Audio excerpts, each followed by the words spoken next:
जय हिंद। आप सभी का इनेबल गुरुकुल प्लेटफॉर्म पर स्वागत है। हमारी जीके की सीरीज चल रही है तो उसे कंटिन्यू करते हैं। क्वेश्चन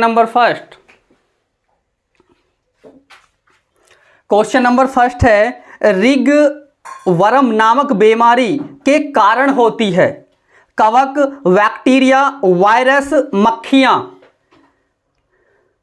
रिग वर्म नामक बीमारी के कारण होती है कवक, बैक्टीरिया, वायरस, मक्खियां।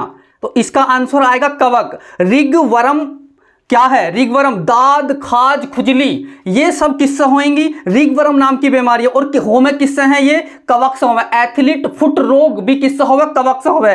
कवक का अध्ययन किसमें होवे? माइकोलॉजी में होवे। बैक्टीरिया ऐसी बीमारी है जो एक व्यक्ति में हो जाएगी तो उसमें ही रहेगी, दूसरे में न जाने की है। बैक्टीरिया की खोज किसने की है? ल्यूवेनहोक ने करी है। फिर वायरस है तीसरा। वायरस ऐसी बीमारी है एक व्यक्ति से दूसरे व्यक्ति में चली जाएगी। कोरोना वायरस आ तो वायरस ऐसी बीमारी है। वायरस की खोज विस्की ने करी है। मक्खियां एक सीसी नाम की मक्खी होवे, उससे निंद्रा रोग होवे। नेक्स्ट क्वेश्चन, मैगीफेरा इंडिका किसका वैज्ञानिक नाम है?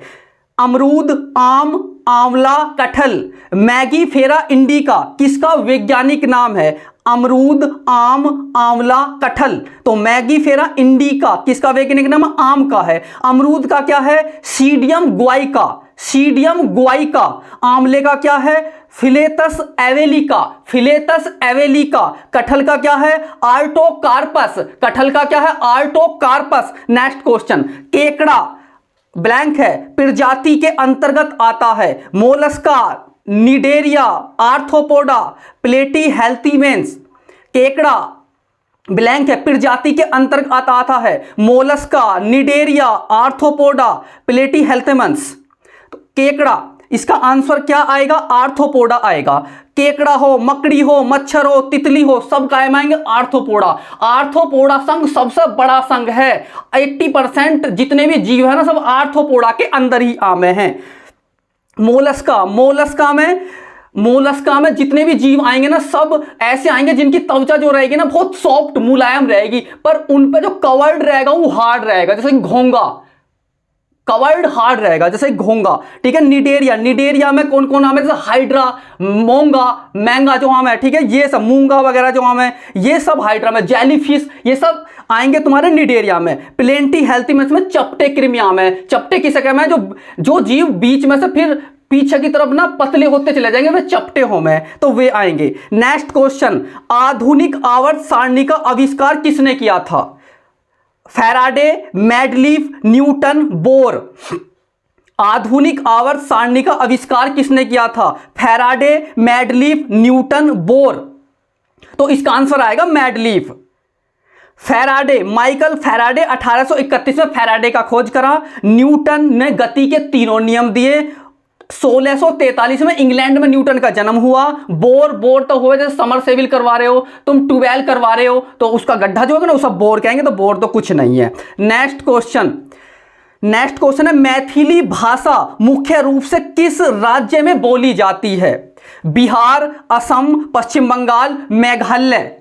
मैथिली भाषा मुख्य रूप से किस राज्य में बोली जाती है? बिहार, असम, पश्चिम बंगाल, मेघालय। तो मैथिली भाषा बिहार की है, असम की है असमिया, पश्चिम बंगाल की बंगाली, मेघालय की अंग्रेजी। नेक्स्ट क्वेश्चन, पृथ्वी के बारे में निम्नलिखित में से कौन सी बात गलत है? गलत बतानी है। पहला, यह सबसे घना ग्रह है। दूसरा, यह 5वां सबसे बड़ा ग्रह है। तीसरा, इसे लाल ग्रह भी कहा जाता है। चौथा, यह सूर्य से तीसरा ग्रह है।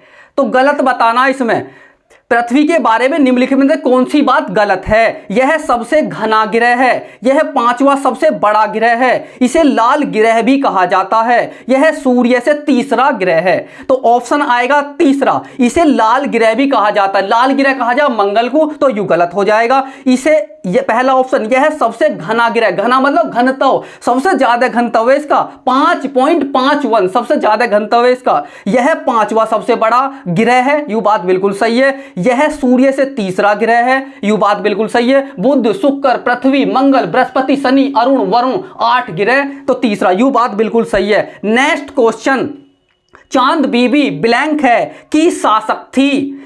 पहला ऑप्शन अहमदनगर की, बीजापुर की, सतारा की, गोलकंडा की।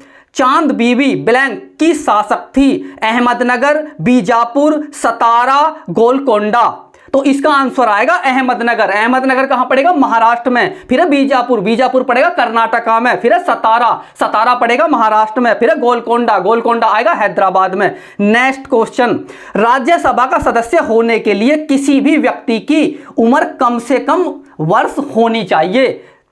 18, 30, 36, 24। राज्यसभा का सदस्य होने के लिए किसी भी व्यक्ति की उम्र कम से कम ब्लैंक है वर्ष होनी चाहिए। 18, 30, 36, 24। तो इसका आंसर आएगा 30। सेकंड, राज्यसभा 6 वर्षों के लिए गठित करी जावे। 30 वर्ष इसका आंसर आएगा। 18 पहले ऑप्शन में 18 वर्ष, मतदान की आयु 18 वर्ष, मतदाता 18 वर्ष की आयु हो जाएगी तो मतदान कर देगा। फिर है 36, 36 की जगह मैं इसे 35 कर रहा हूं। 35 वर्ष जो है राष्ट्रपति उपराष्ट्रपति के लिए रहेगी। यहां 24 है, मैं 24 की जगह 25 कर रहा हूं तो लोकसभा के लिए 25 वर्ष रहेगी। नेक्स्ट क्वेश्चन, भारतीय संविधान में कितनी अनुसूचियां हैं? 6, 12, 18, 24। भारतीय संविधान में कितनी अनुसूचियां हैं? 6, 12, 18, 24। भारतीय संविधान में वर्तमान में 12 अनुसूचियां हैं और 470 आर्टिकल हैं और 25 भाग हैं वर्तमान में। नेक्स्ट क्वेश्चन, देश में सबसे बड़ा सार्वजनिक क्षेत्र संगठन है? रेलवे, एयरवेज, लोहा और इस्पात संयंत्र, इनमें से कोई नहीं। देश में सबसे बड़ा सार्वजनिक क्षेत्र का संगठन है रेलवे, एयरवेज, लोहा और इस्पात संयंत्र, इनमें से कोई नहीं। इसका आंसर आएगा रेलवे। देश में सबसे बड़ा सार्वजनिक, सार्वजनिक हो सके में जो पूरा का पूरा सरकार के हाथ में काम कर रहा है उसे सार्वजनिक क्षेत्र कह में। अब रेलवे इसका आंसर आएगा। हालांकि रेलवे भी कुछ परसेंट को निजीकरण उसका भी हो गया, पर सार्वजनिक क्षेत्र उसे ही कह में जो पूरा का पूरा सरकार के अंडर में काम कर रहा उसे सार्वजनिक क्षेत्र कह में। एयरवेज, एयरवेज भारत में कुल 26 एयरलाइंस काम कर रही हैं, कुल 26। लोहा और इस्पात, लोहा और इस्पात में क्या अंतर है? लोहा कठोर रहे, इस्पात इसके मुकाबले थोड़ा सा मुलायम रहे, सॉफ्ट रहे। इस्पात, स्टील को भी इस्पात ही कह में, इसमें यूं अंतर है। नेक्स्ट क्वेश्चन, वैश्वीकरण से क्या तात्पर्य है? अपनी अर्थव्यवस्था विश्व अर्थव्यवस्था में सामंजस्य स्थापित करना, कानून में ढील देना, आयात निर्यात पर अंकुश लगाना, कोई नहीं।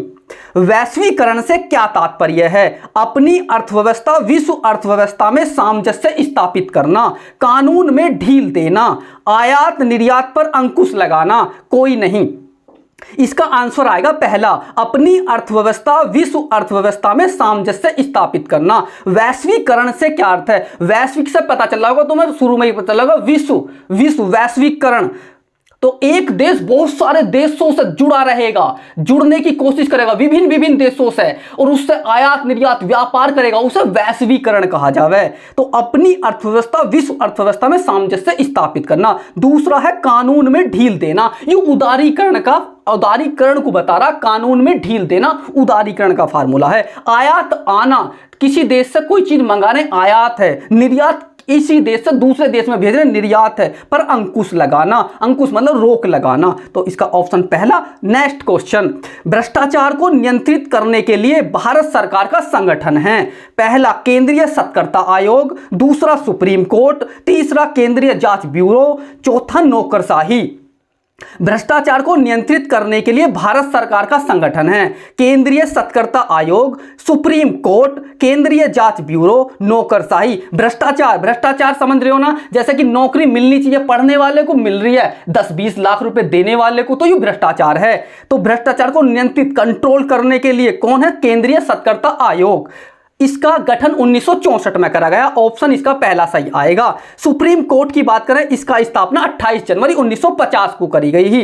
सुप्रीम कोर्ट कहां है? दिल्ली में। सुप्रीम कोर्ट कह दो या इसे उच्चतम न्यायालय कह दो या इसे सर्वोच्च न्यायालय कह दो। केंद्रीय जांच ब्यूरो, इसकी स्थापना 1963 में करी गई ही। नौकरशाही, अफसरों द्वारा शासन, अफसर जो शासन करेंगे ना, अफसरों द्वारा शासन, उसे नौकरशाही कहा जाएगा। नेक्स्ट क्वेश्चन, निम्नलिखित में से कौन सा स्टेडियम भारत का पहला सौर ऊर्जा से लैस खेल स्थान है? Wankhede stadium Mumbai, Chinnaswamy stadium Bengaluru, Eden Garden stadium Kolkata, Firoz Shah Kotla stadium Nai Delhi. निम्नलिखित में से कौन सा स्टेडियम भारत का पहला सौर ऊर्जा से लैस खेल संस्थान हैं? पहला ऑप्शन है वानखेड़ा स्टेडियम मुंबई, दूसरा Chinna Swamy stadium Bengaluru, Eden Garden stadium Kolkata, Firoz Shah Kotla stadium Nai Delhi. तो इसका आंसर आएगा चिन्ना स्वामी स्टेडियम बेंगलुरु। पहला स्टेडियम भारत का पहला सौर ऊर्जा, जो सूर्य की ऊर्जा से चल रहा है, सौर ऊर्जा, और सौर ऊर्जा संस्थान कहां है? गुरुग्राम में हरियाणा के अंदर है। तो इसका ऑप्शन चिन्ना स्वामी स्टेडियम बेंगलुरु आएगा, वानखेड़ा मुंबई के अंदर है, ईडन गार्डन कोलकाता के अंदर है, फिरोज शाह दिल्ली के अंदर है। नेक्स्ट क्वेश्चन, वसीय पदार्थ ज्यादा खाने से होता है? मोटापा, कमजोरी, वजन में कमी, सभी। वसीय पदार्थ ज्यादा खाने से होता है? मोटापा, कमजोरी, वजन में कमी, सभी। वसीय मतलब कि फैट बढ़ जाना, मांस बढ़ जाना, उसे वसीय कहते हैं। तो उससे क्या होएगा? ऑप्शन आएगा इसका पहला मोटापा, सही आंसर आएगा। और सबसे ज्यादा जो वसा पाई जा रही है वो भैंस और गाय के घी में, फिर मांस में, फिर तेलों में पाई जा रही है। आज के क्वेश्चन यही समाप्त होते हैं। तो आज क्लास यही समाप्त होएगी। हमारा कंटेंट आपको पसंद आ रहा हो तो चैनल को सब्सक्राइब जरूर करें।